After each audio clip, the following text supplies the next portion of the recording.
नमस्कार, स्वागत है आपका हमारे इस YouTube चैनल पर। मैं मुनमुन श्रीवास्तव आपका हार्दिक अभिनंदन करता हूं।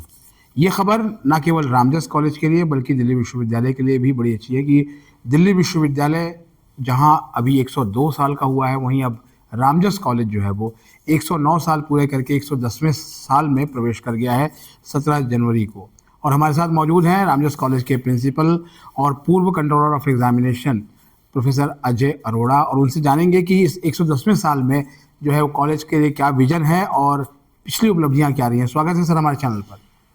नमस्कार, धन्यवाद मुनमुन जी। जैसे कि आपने कहा कि रामजस कॉलेज जो 1917 में एक किराए की बिल्डिंग से शुरू होकर दरियागंज के एरिए में, चांदनी चौक के एरिए में, और उसके बाद में 1930s में उस वक्त के काले पर्वत, जिसको आज के दिन में आनंद पर्वत कहा जाता है, वहाँ शिफ्ट हुआ और 1951 से ये आज के इस कैंपस में अवेलेबल है। 1951 से ये कॉलेज की शुरुआत हुई एक ऐसी सोच को लेके कि आप मान के चलिए कि 1917 की अगर ये बात है तो उस वक्त हम आज़ाद नहीं थे, तो अंग्रेज़ों का राज था। दिल्ली के अंदर 2 कॉलेजेस पहले अवेलेबल थे, ये तीसरा कॉलेज खुला तो एक ही सोच के लिए खुला कि उन सब बच्चों के लिए, और उस वक्त भी ये सोच थी कि उस बच्चियों के लिए भी, अर्थात कोएड कॉलेज था, कि वो बहुत कम पैसे देके या बिना पैसा देके कॉलेज की एजुकेशन प्राप्त कर सके। इस सोच से ये कॉलेज की शुरुआत हुई, जो आज दिल्ली विश्वविद्यालय में अपना एक बहुत महत्वपूर्ण और अपना एक माइलस्टोन की तरह से ये कॉलेज पहचाना जाता है। जैसे आपने पूछा कि हम 110वें वर्ष में इस कॉलेज के बारे में क्या सोचते हैं, कोई ऐसी चीज़ नहीं जो हम पिछले 109 वर्ष में करते आए, उसी परंपरा को, उसी वैल्यूज़ के साथ ये कॉलेज आगे बढ़ेगा। आने वाले टाइम में हमारी चेष्टा रहेगी कि हमारा हॉस्टल जो है, जो बहुत पुराना हो गया है, उसको हम रिप्लेस कर सकें स्टेट ऑफ आर्ट हॉस्टल में, जो आने वाले टाइम में हमारा एक बहुत बड़ा प्रोजेक्ट हमारी सोच में रहेगा कि हम अपने एक नया हॉस्टल इस कैंपस में बनाएं। और जो दिल्ली विश्वविद्यालय ने 2022 के अंदर NEP UGCF स्टार्ट किया, और उसके तहत हमारे इस कॉलेज में जितने भी प्रोग्राम हैं, 17 से ऊपर प्रोग्राम हैं, उस सारे प्रोग्राम में हमारे 4th ईयर चल रहा है। तो हमारी चेष्टा रहेगी कि हर तरह के, हर वर्ग से, हर प्रदेश से भी मैं कह सकता हूँ, यहाँ विद्यार्थी आते हैं, वो पढ़ें और उसके बाद में वो सामाजिक, आर्थिक रूप से और निजी रूप से भी बहुत सक्षम बने। ये मेरी और हमारे कॉलेज की परंपरा भी है, और वो परंपरा आगे ऐसे बनी रहे, ऐसी चेष्टा हम सब की रहेगी। और सर, रामजस कॉलेज के बारे में कहा जाता है कि बहुत ही सनातन परंपराओं और मूल्यों का संवाहक है, तो क्या खास है सर? देखिए, जैसे मैंने बताया कि जब ये कॉलेज शुरू किया गया तो ये सोच के शुरू किया गया कि जो भी किसी भी जाति या किसी भी फाइनेंशियल बैकग्राउंड से वो यहाँ पढ़ सके। और दौर ऐसा था कि हम आज़ाद नहीं थे, तो और आज़ादी में तो जो सबसे ज़्यादा कंट्रीब्यूशन युवाओं का रहा है, तो हमारे यहाँ पढ़ने वाले विद्यार्थी ज़्यादातर राष्ट्रवाद से जुड़े रहे, और उन्होंने डायरेक्टली इनडायरेक्टली भारत की आज़ादी में बहुत बड़ा कंट्रीब्यूशन दिया। और जैसे कंट्रीब्यूशन किसी भी मतलब कहा जाता है, सिर्फ पहचान तो कुछ लोगों की होती है, बहुत सारे अनसंग हीरो इस कॉलेज से जुड़े रहे, जिन्होंने भारत की आज़ादी में बहुत बड़ा रोल दिया। इस कॉलेज से अगर आप देखें तो हर समाज के हर हिस्से में, हर लेवल पे यहाँ से लोग निकले।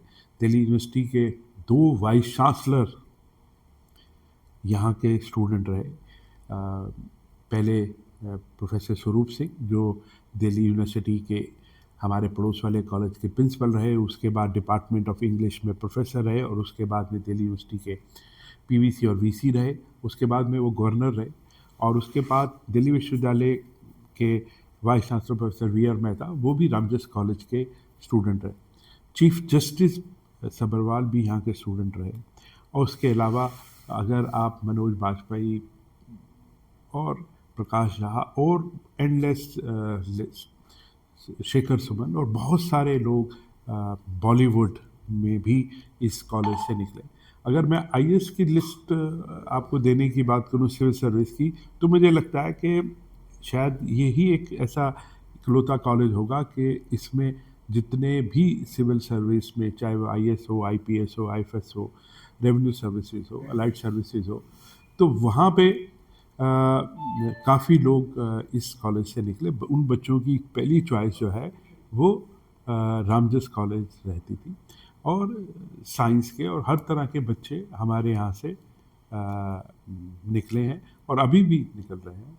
हमारे कॉलेज में बच्चों को सिर्फ एजुकेशन पे ही ध्यान दिया जाता, उनकी जो एक्स्ट्रा करिकुलर एक्टिविटीज़ हैं वो भी बहुत ज़्यादा निखर के आती है। जैसे मैंने आपको बताया कि बॉलीवुड से भी लोग हमारे इस कॉलेज से गए।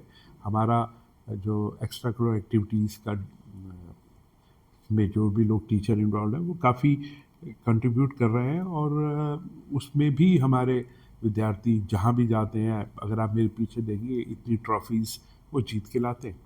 तो चाहे वो एकेडमिक्स हो, चाहे वो एक्स्ट्रा करिकुलर एक्टिविटीज़ हो, और पिछले 2-3 वर्षों से हमने एनसीसी भी शुरू की है, both girls and boys wing, और मुझे लगता है आने वाले वक्त में एनसीसी भी एक ऐसा डोमेन होगा जिस हमारे कॉलेज के विद्यार्थी उससे जाके अपनी आर्म फोर्सेस भी ज्वाइन कर पाएंगे। तो सर एनसीसी तो शुरू हुई, कुछ और भी चीज़ें शुरू करने की योजना है आपकी 2026 के वर्ष में? देखिए, मैं हमेशा विश्वास करता हूँ कि कदम बहुत बड़े बड़े ना लेके छोटे छोटे कदम बढ़ाएं। जैसे कि अभी मुझे लगता है कि आने वाले वक्त में हॉस्टल बनाना, और हमारे पास 5th फ्लोर है जो कि वो भी पूरा नहीं है, उसको पूरा करना, और जो भी उसके लिए रिक्वायरमेंट होगी उसके लिए फाइनेंसेस क्रिएट करना, बिकॉज आजकल जितनी भी गवर्नमेंट फंडिंग एजेंसी है वो पैसे बहुत कम देती है। तो उसके लिए भी हमारी चेष्टा रहेगी कि वो भी हम 5th फ्लोर कंप्लीट कर पाएँ और हॉस्टल बना पाएँ, और बहुत सारे कमरों में state of art IT infrastructure है, उनको हर कमरे में पूरा करने की चेष्टा रहेगी, और कुछ एक बहुत स्ट्रॉन्ग कंप्यूटर लैब बनाने का भी विचार है। लेकिन ये सब चीज़ें तभी पॉसिबल होगी जब हम कहीं ना कहीं से एक्स्ट्रा रिसोर्सेज, फाइनेंशियल रिसोर्सेज कहीं से ला पाएंगे। चेष्टा है कि मैंने कुछ अपने कॉलेज के एलुमनाई से बात की है और उन्होंने भी इंटरेस्ट शो किया, तो मुझे लगता है आने वाले कुछ टाइम में हमें वहाँ से भी फाइनेंशियल हेल्प मिलने की उम्मीद है। सर ये उच्च शिक्षा में अब फीस एक बहुत बड़ा मसला हो गया, खासतौर पर दिल्ली विश्वविद्यालय में भी, और रामजस कॉलेज उन कॉलेजेस में शामिल है जहाँ पर फीस जो है वो बेतहाशा नहीं बढ़ी। तो क्या ये जो है वो बेतहाशा नहीं, फीस तो बड़ी नहीं है जी। इनफैक्ट फीस बड़ी नहीं है। मैं कोशिश करूँगा कि अगर हमें बढ़ानी भी पड़े तो बड़ी रीज़नेबल फीस बढ़ाएं, लेकिन हाँ, क्योंकि फीस तो कई बढ़ाना एक मजबूरी भी रहती है, लेकिन उसके अलावा हमारे स्टूडेंट एड फंड देते हैं, हमारी स्टूडेंट वेलफेयर कमेटी है जो कि बहुत सारे बच्चों को, और रफली आप माने जितने बच्चे अप्लाई करते हैं उनको हम फाइनेंशियल असिस्टेंस दे पाते हैं। तो ये तो एक मोटिव या एक हमारा ध्येय वाक्य अनरिटन पॉलिसी समझ लीजिए, वो यही है कि हमारे कॉलेज में जो बच्चा एडमिशन लेगा उसके मन में उसको फ़ीस का डर नहीं होगा कि बहुत, मैं जानता हूँ कि दिल्ली विश्वविद्यालय के कुछ कॉलेजेस में बहुत ज़्यादा फ़ीस होती है, तो हमारे को अगर जब भी हम बढ़ाएंगे तो बड़ी मॉडरेट या बहुत ही कम फ़ीस बढ़ाएंगे ताकि हमारे किसी विद्यार्थी को उसका इफ़ेक्ट ना पड़े, और जिन बच्चों को अगर इफ़ेक्ट पड़ता है तो हम उनको स्टूडेंट एड फंड के नाम पे पैसा दे पाएंगे। ऐसी सोच इस कॉलेज की आज से नहीं है, मुझे लगता है कि ये सोच पूरी 109 वर्ष की है, और मुझे नहीं लगता कि इस कॉलेज में कभी ऐसी सोच को बदलने की ज़रूरत पड़नी। NIRF रैंकिंग में सर कॉलेज को और टॉप 10 में ले जाने के लिए क्या कर रहे हैं सर? देखिए, ऐसा होता है कि हमारी कमेटी काफ़ी मेहनत कर रही है। कुछ लिमिटेशंस भी हैं और उसको ओवरकम करते हुए पहले शायद हम रेस पे नहीं थे, पिछली बार हम इस रेस में आए हैं और मुझे लगता है कि इस बार पोजीशन हमारी उससे बेटर होगी। और मैंने आपको बताया कि धीरे धीरे चलेंगे ताकि हमें पीछे ना उतरना पड़े, हमें अपने स्टेप बैकवर्ड ना लेने पड़े। तो जो भी प्रोग्रेस होगी वो पहले से अच्छी होगी, मैं ऐसी अपेक्षा करता हूँ। सर प्लेसमेंट की बात है, क्योंकि अब विद्यार्थी कॉलेज उस हिसाब से भी चूज़ कर रहे हैं कि वहाँ प्लेसमेंट की क्या स्थिति है, तो आपके यहाँ प्लेसमेंट कैसा है सर? देखिए, ऐसा होता है कि प्लेसमेंट बहुत तरह की डिबेटेबल इशू भी लगता है मुझे कि प्लेसमेंट ये बच्चे हैं जो कि नॉर्मल ग्रेजुएशन कर रहे हैं। ये अपने आप में देखना होगा कि इस वर्ष जो 4 साल के बच्चे हैं उनको किस तरह की प्लेसमेंट मिलती है।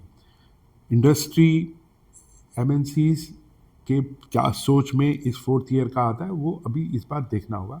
अदरवाइज़ कुछ कंपनियां पिछले कुछ वर्ष से उनकी रामजस कॉलेज एक कंसिस्टेंट चॉइस रही है और हमारे इकोनॉमिक्स के, कॉमर्स के बच्चों को बहुत अच्छे pay package viz their qualification and their counterpart in other colleges उसका एडवांटेज मिलता है। लेकिन जो प्लेसमेंट है वो वर्ड जो आया वो हमेशा प्रोफेशनल कॉलेजेस में ज़्यादा एप्लीकेबल रहा, इंजीनियरिंग कॉलेज या मैनेजमेंट के कॉलेजेस में। अब वहाँ से प्लेसमेंट और दिल्ली विश्वविद्यालय के अंडर ग्रेजुएट कॉलेजेस की प्लेसमेंट वो वर्ड तो कॉमन है लेकिन उसका डोमेन मुझे लगता है डिफरेंट होता है।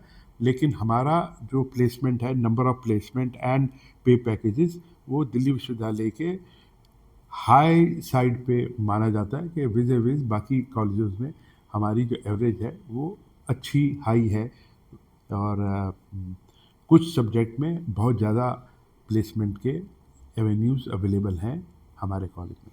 चलते चलते सर आज एक लास्ट सवाल जो है आपका, CUT ने पूरा सिनेरियो चेंज किया है DU में एडमिशन का। आपके कॉलेज में भी अब देश भर से बच्चे आ रहे होंगे, कैसे देखते हैं सर, किस तरह के आ रहे हैं? आपने खुद ही सवाल पूछ के खुद ही जवाब दे दिया। CUT में क्या हुआ कि अब दिल्ली विश्वविद्यालय, जो कि अपने दिल्ली विश्वविद्यालय और दिल्ली विश्वविद्यालय के जितने कॉन्स्टिट्यूएंट कॉलेज हैं वो सब दिल्ली यूनिवर्सिटी के अंडर आते हैं और दिल्ली यूनिवर्सिटी सेंट्रल यूनिवर्सिटी है, अर्थात वो पूरी मतलब किसी प्रदेश से में कन्फाइंड नहीं रहती। बहुत पहले सिर्फ दिल्ली विश्वविद्यालय के जितने कॉलेजेस थे उसमें दिल्ली के बच्चे होते थे। अब बहुत सारे बच्चे दिल्ली से बाहर के आते हैं और ये एडवांटेजेस मिलता है कि किसी भी कॉलेज में आपके दिन में जो कल्चर है वो बदल गया है। वो पहले एक शहर का और दिल्ली जैसे शहर का कल्चर होता था, अब ये सही सेंस में कॉस्मोपॉलिटिकल हो गया, मेट्रोपॉलिटन हो गया। अर्थात आपको हर राज्य से आपको बच्चे यहाँ मिलेंगे, हर तरह की भाषा, हर तरह का कल्चर आपको देखने को मिलेगा। थोड़ी सी प्रॉब्लम भी होती है क्योंकि दिल्ली विश्वविद्यालय के अंदर इतने हॉस्टल नहीं है, वो अपने आप की एक प्रॉब्लम है। लेकिन हाँ, जब आप एक क्लास में बैठते हैं जिसमें एक तरह के नहीं बहुत अनेक तरह के विद्यार्थी और लोग होते हैं तो आपकी सोच जो है वो देश के प्रति थोड़ी सी बदल जाती है, राष्ट्रवाद ज़्यादा हो जाता है। अब मैं घर में रहता हूँ तो मैं अपने घर के बारे में सोचता हूँ, अगर मैं घर के बाहर निकलता हूँ तो शायद मैं मोहल्ले के बारे में सोचता हूँ। और अब जब किसी क्लासरूम में आपके पास में हर राज्य से या हर राज्य से नहीं तो बहुत सारे डिफरेंट जगह से बच्चे आते हैं तो आपकी सोच, आपको दूसरे को अकोमोडेट करना, उसके कल्चर को समझना, उसका बेनिफिट मिलता है और ये मुझे लगता है कि आवश्यक भी है किसी भी सेंट्रल यूनिवर्सिटी के लिए। जी, बहुत बहुत धन्यवाद सर हमें समय देने के लिए, और इस साल आप कॉलेज को और नई बुलंदियों पर ले जाएं, हमारी शुभकामनाएं। नमस्कार जी, धन्यवाद।